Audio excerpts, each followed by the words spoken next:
When people think of the Infamous series, they often tend to think of Infamous 2 and Second Son, and while those games are great, when I think of Infamous, I can't help but imagine the game that started it all.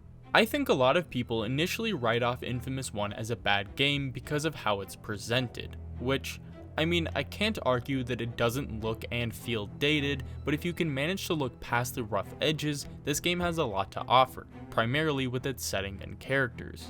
Unlike the other two games, Infamous 1 takes place in what is basically the post-apocalypse, where a quarantine has been erected around the entirety of Empire City. This setting is key to the narrative, as it allows Cole, the protagonist, as well as other characters to express their true intentions and morality when things are at their absolute worst. But even when that morality is expressed by doing the right thing, not everything goes your way, as seen with the first ever karmic choice in the series, where you get to decide if a crate full of rations is shared with the general public or you alone. Because even if you decide to be the nice guy and share, the people of the city will literally throw stones at you as they blame you for the state they and the city are in. This accurately sets the tone of the game, that not everything is as it seems. Good actions don't always result in good outcomes. People you think have your back will abandon you, and those who you assume will have nothing but dishonorable intentions may have even more integrity than the likes of you. Case in point, Kessler, the game's primary antagonist and one of, I would argue, the best antagonists in gaming. If you aren't aware, one of, if not the main twist of Infamous 1 is that the antagonist Kessler and the protagonist Cole are the same person. And not in a Fight Club kind of way. It's more like Looper, where Kessler is an older Cole who has gone back in time in an attempt to teach his younger self a valuable lesson.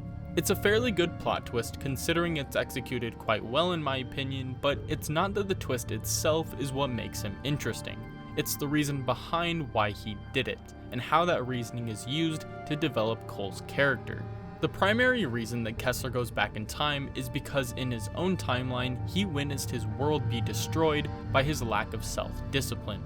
Because while Cole and Kessler had similar upbringings, a key difference is that Kessler's life was slightly more lighthearted. In fact, he kind of got everything. The girl, the power, and a family. But it's those very things that would mold Kessler into the villain Cole would see him as. Because it's one thing to never know what it's like to be happy, and another to get it ripped away from you due to your own inaction.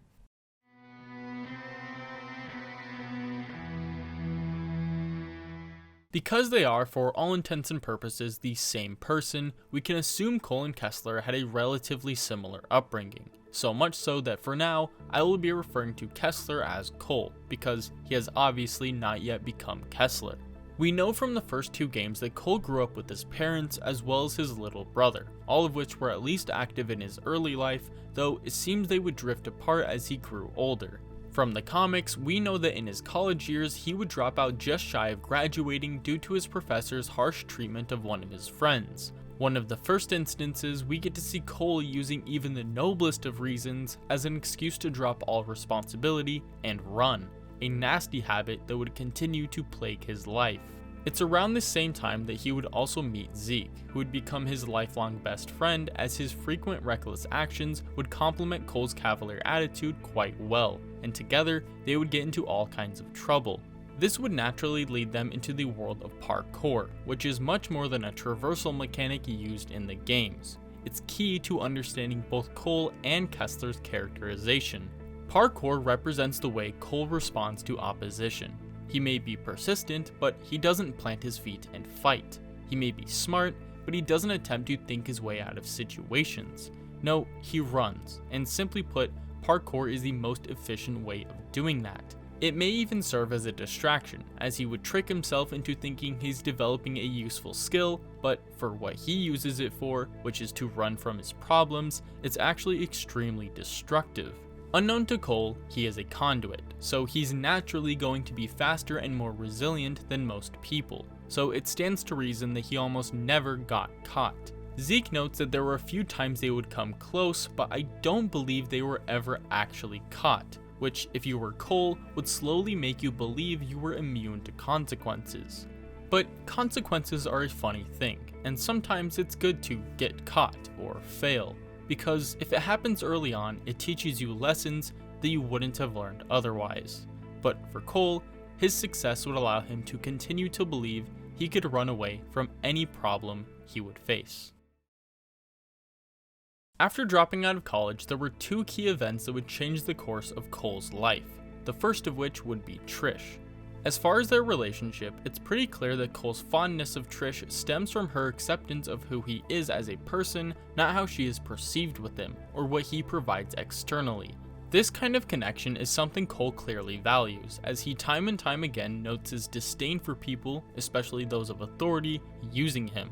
Whether that's for certain outcomes like we see when our Cole meets Moya, or for their own validation, like how Cole's parents dislike his lifestyle so much that they have begun to lie to their friends, telling them that he's a teacher instead of a dropout. But Trish doesn't do either of these, as she loves Cole for who he is, though that doesn't mean that she wouldn't try to help him become a better person, which is what I would assume she did, as Cole seemed to love her so much that he would accept the rare responsibility and marry her as well as start a family, truly a testament to his undying love for her, though it's that same love that would soon become his greatest weakness.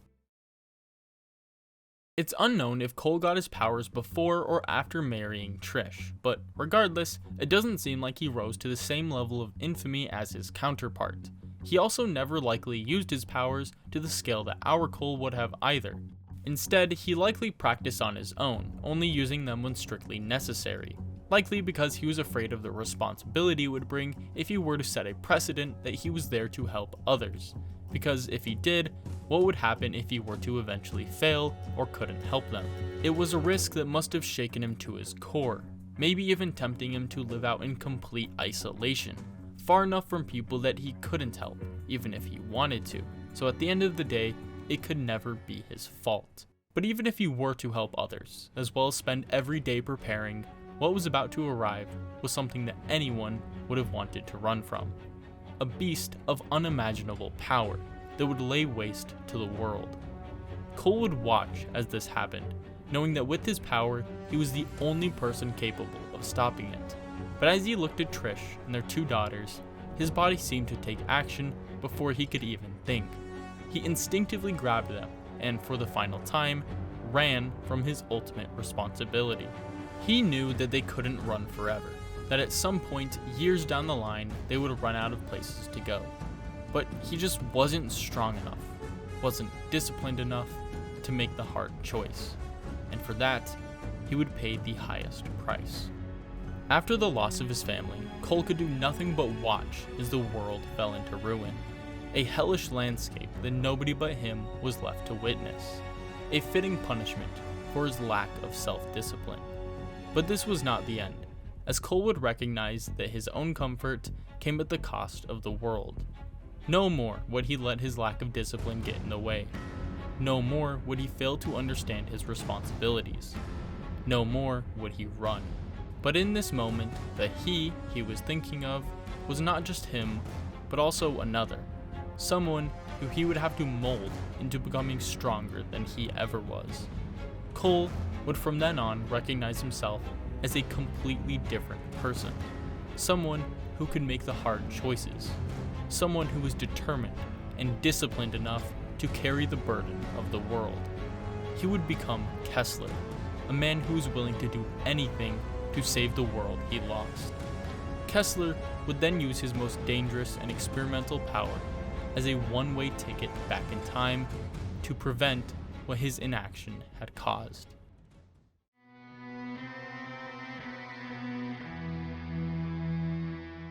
Kessler would go back, not to his own beginning, but to the origin of what had caused all this, an organization known as the First Sons, who were responsible for creating the Ray Sphere, the very thing that gave him as well as the beast their powers.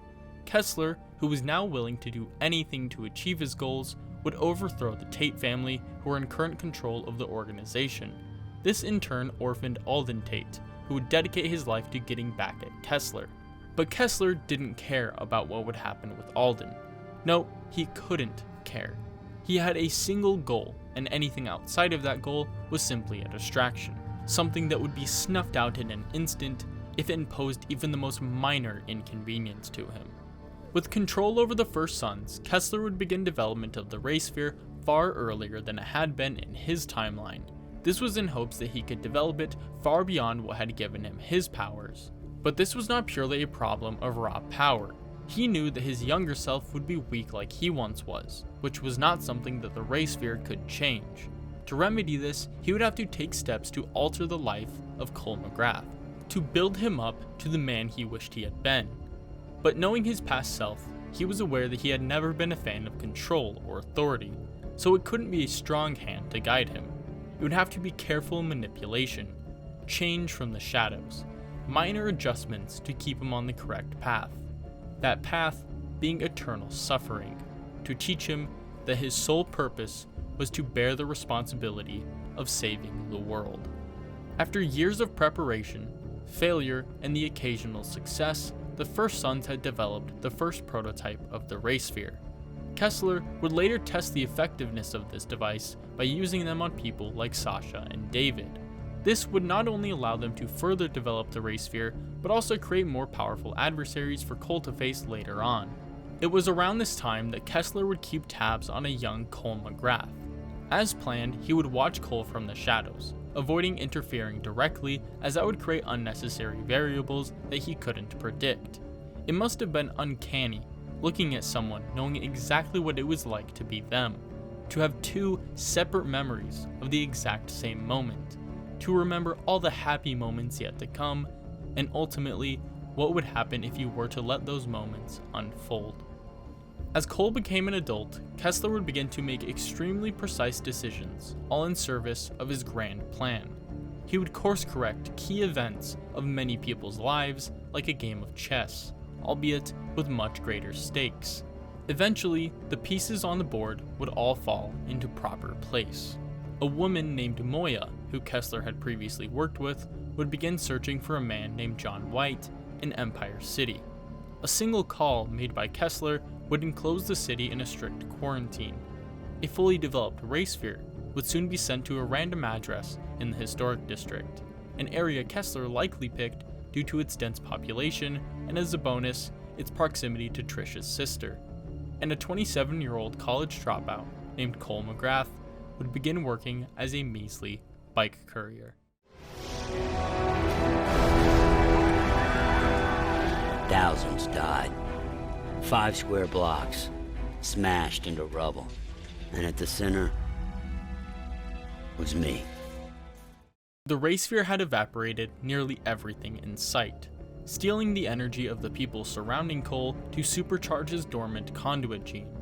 As predicted by Kessler, this blast was powerful enough to maximize the power given to Cole, yet with enough restraint to prevent his death. As Cole awoke from the blast, Kessler would be the first voice he would hear. Activation plus 6 minutes. Pulse is 45. Respiration 10. Looking good, Cole. It had been decades of careful and precise work, but now the gloves were off. There was still more work to do, but all Kessler's previous planning was about to come to a head. He would put Cole to the test. No more working from the shadows. No more easy life for Cole McGrath. Kessler was going to change him for the better. Get him to the point where he was like him, no matter the cost. Kessler kept tabs as Cole, alongside Zeke and Trish, would discover his powers while recovering from his injuries. Trish at this time would be distant from Cole, as she, as well as the rest of the city, couldn't help but blame Cole for the destruction of the blast. This was likely a deliberate attempt by Kessler to push Cole and Trish apart. He knew that she was their biggest weakness, so she, one way or another, would have to be cut out of the equation. This was simply his first and most subtle attempt at doing that, as he knew that if it didn't work, he would have to go to much more extreme measures.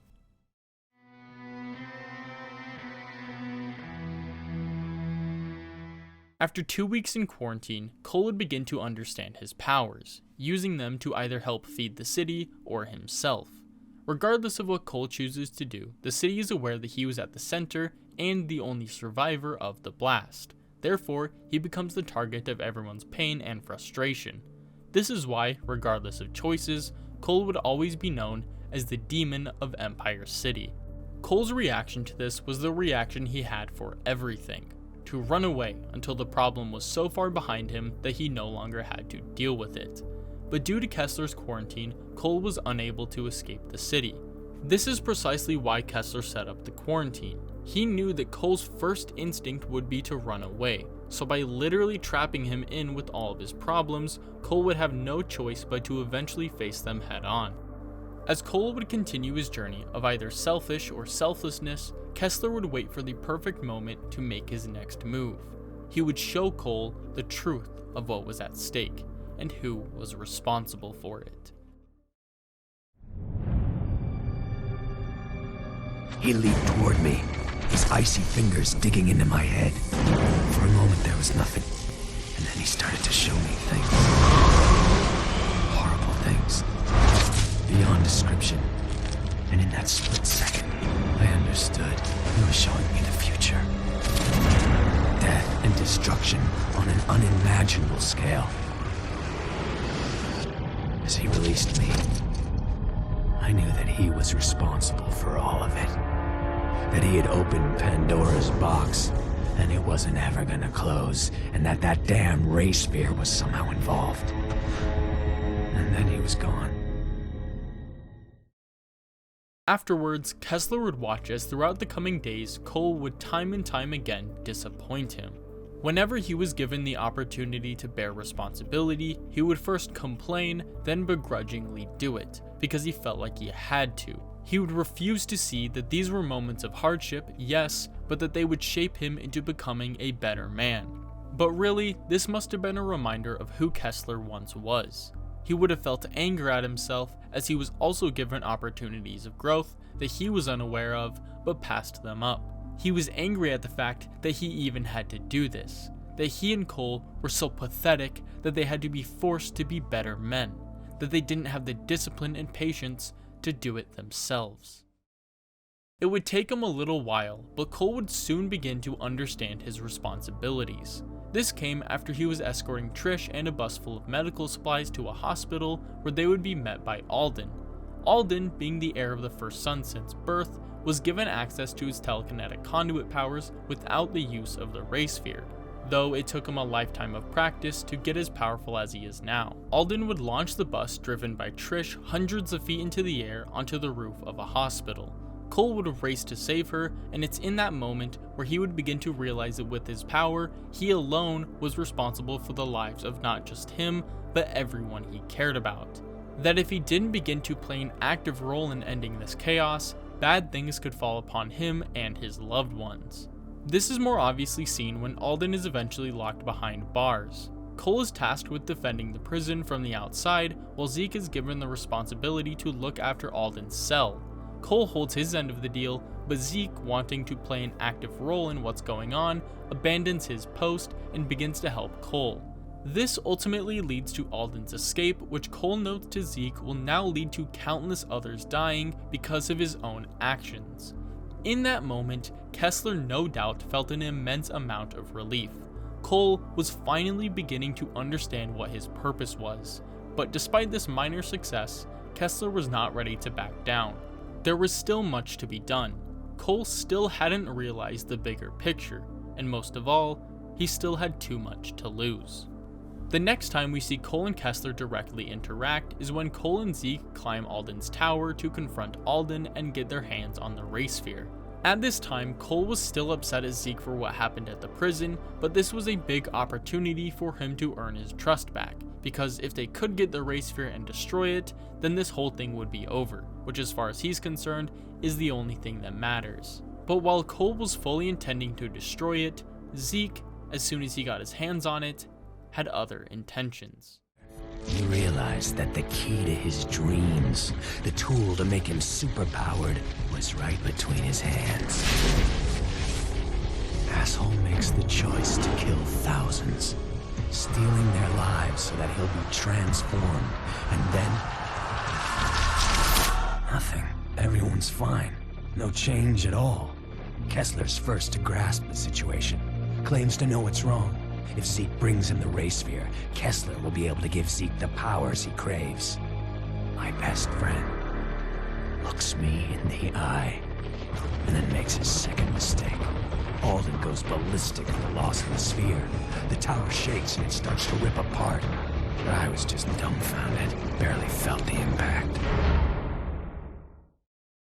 What Zeke failed to understand was that to activate the ray sphere, you needed to be a conduit, which from Kessler's point of view, he saw as an opportunity to both get the ray sphere and take something from Cole.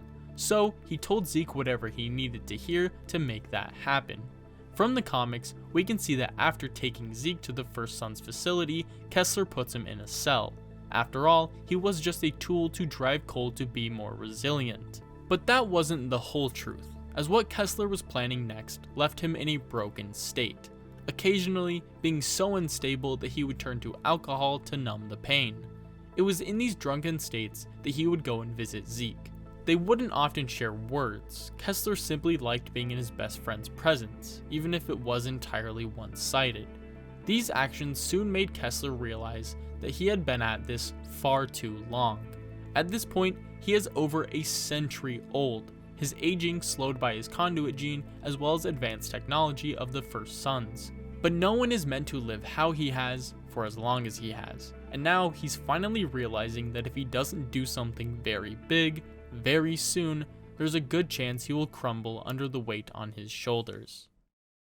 After defeating Alden and traveling to the historic district, Cole would be contacted by Kessler. Kessler notes that their time together is drawing to a close, so he has decided to accelerate his plan. A final Hail Mary to see if Cole really has what it takes. He has kidnapped Trish and set up bombs around the city.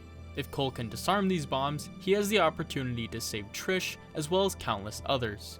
Kessler has done this to both see if Cole will crack under the pressure and to observe his true motivations, to see if he shares his utilitarian beliefs that in sacrificing the few, himself included, he could save the many. As Cole disarms the final bomb, Kessler reveals his final test. Hung from one roof is Trish, the love of both of their lives. From the other are 6 doctors, an occupation growing in need as the quarantine continues. Regardless of Cole's previous choices, he could choose either one. However, it's important to note that no matter what Cole chooses, he cannot save Trish. As if Cole has been selfish, Kessler would have correctly predicted he would go straight for Trish and put her with the doctors. This is important because no matter what Cole were to choose, Kessler would have made sure one way or another Trish would die. There was simply too much at stake to let her live, no matter how much it pained him to do it. With Trish gone, Cole had lost patience and gained motivation. He wanted nothing more than to end this game he felt he was a pawn in, but that would only come with the destruction of the ray sphere and the death of Kessler. So the next morning he would get to work, not because someone else told him to, but because he knew he had to.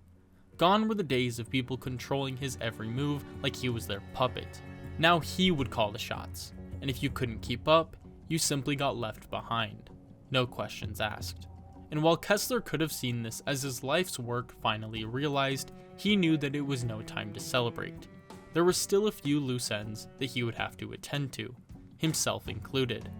And as the conclusion of Cole's hunt for the ray sphere drew nearer, Kessler would prepare for the end by meeting with his best friend Zeke for the final time, simply noting that he had been a good friend. Kessler would then let Zeke free and went back to where this crazy conclusion had begun. As he approached the ray sphere, Cole knew that he was faced with a massive responsibility. This device was the catalyst for the chaos throughout the city.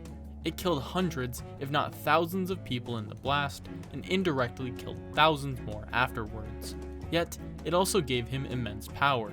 Power that people will want once this is over. So yes, he could follow through with his and John's plan and destroy it, or he could use it to make himself unstoppable, so what happened to Trish could never happen again. As Kessler had precisely planned, either decision ends with Cole finally proving to Kessler that he has the will to do what it takes. If he were to destroy it, Kessler would know his disappointment that he had not used it to get more power. Yes, it may have killed a few hundred people, but that's a small price to pay to save the world from what's coming, and if it were him making the decision, he would have done it in a heartbeat. But Cole notes that's precisely why he did it. He has finally realized that this whole time, it was never about him or what he wanted. it was about saving people, even if it meant he was the only one fighting. Kessler likes this response, because he's not necessarily wrong. He shouldn't be like him. He should be better. Meanwhile, if Cole decides to activate the Ray Sphere, Kessler is pleasantly surprised that Cole would go to such great lengths to be the strongest version of himself. It may not be for a noble reason, but as he sees it, it doesn't really matter as long as Cole will do whatever it takes to take down the beast. But these choices only serve to show Kessler the willpower of Cole, if he's finally capable of understanding his true responsibility. But while Cole may be able to understand it, Kessler has yet to recognize if he can shoulder it. If his true goal of making Cole stronger than he was in every aspect was a successful endeavor. So he invited Cole to a final confrontation, to join him at the location where Cole's world was forever changed.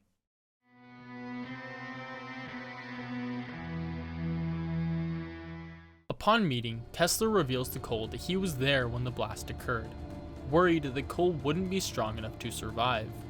But he did, and here they are. Cole finally recognizes Kessler's voice from when he first woke up, and says that Kessler must have been there. Kessler says that he was always there, every step of Cole's life, and it wouldn't be much longer before Cole would know how literally Kessler meant that. Kessler would immediately begin their final battle, a true test of strength, endurance, and resilience. All the while, Kessler would berate Cole with all of their many failures, all the times they ran from their responsibilities, all their moments of weakness, all key moments that he had been obsessing over for well over half a century. He had lived his life without dignity, a man burdened by failure and the responsibility to fix it. But Cole wasn't like him. He was stronger.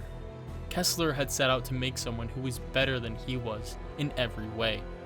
And at the end of the fight, Kessler realized he had done it. Cole threw Kessler into the air and hit him with all the power he had left. And though it would bring him to the brink of death, Kessler's pain was far less pronounced than the pure bliss derived from the liberation of responsibility. The confirmation that it was all worth it. The lives he forever ruined. The restless nights of torment. The endless manipulation. He had become an undeniable monster, but not one without profound purpose. To create a savior that would save the very world he felt responsible for destroying. And in his moment of defeat, he had done it. He could pass the torch to a better man. One who would not fail like he did. One who he knew would be ready.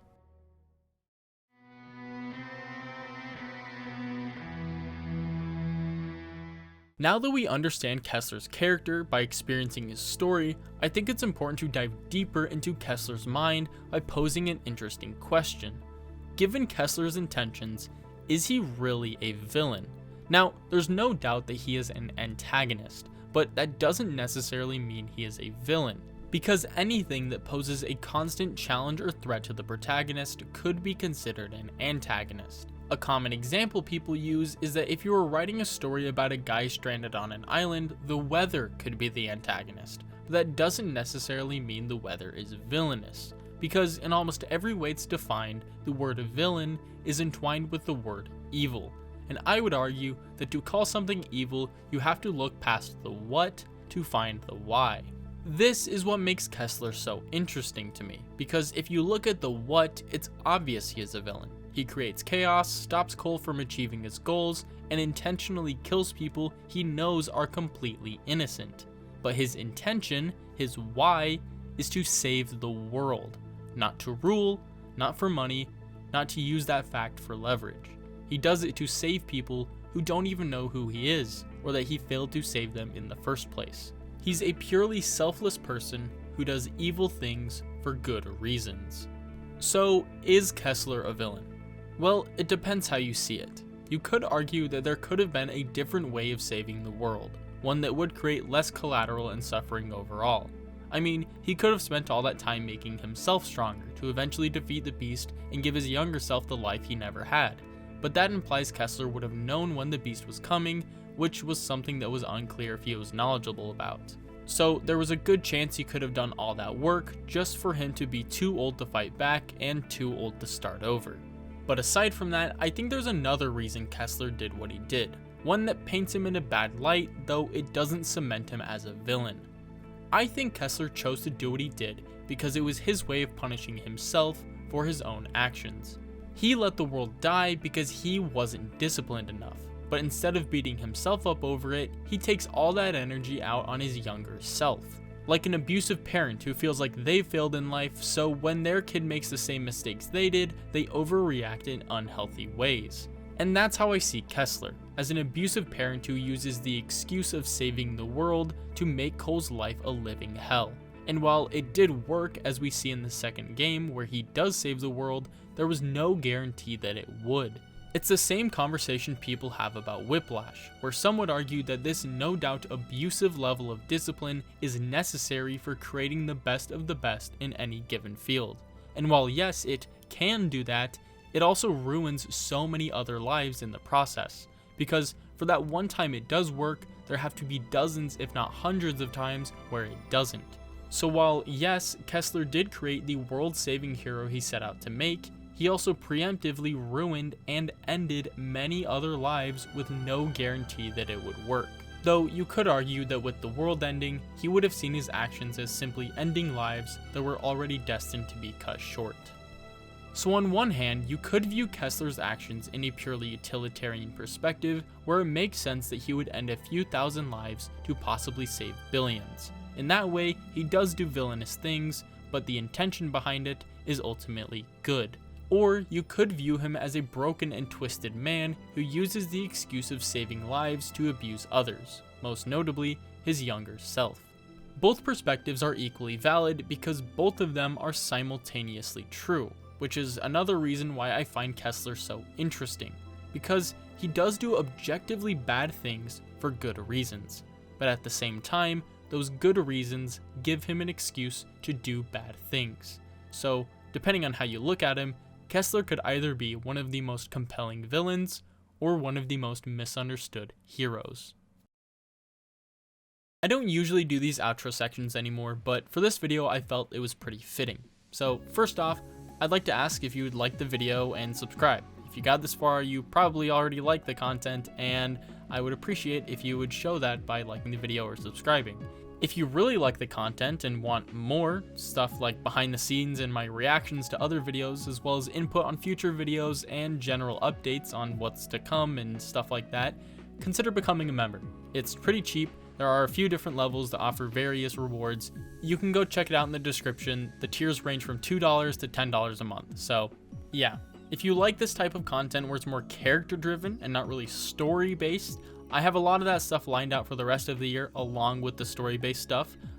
This year's gonna be stacked. I'm just gonna be honest. It's a big year. I'm not screwing around anymore. So get ready for that stuff. This is gonna be a great year for the channel, and I hope you can stick with me.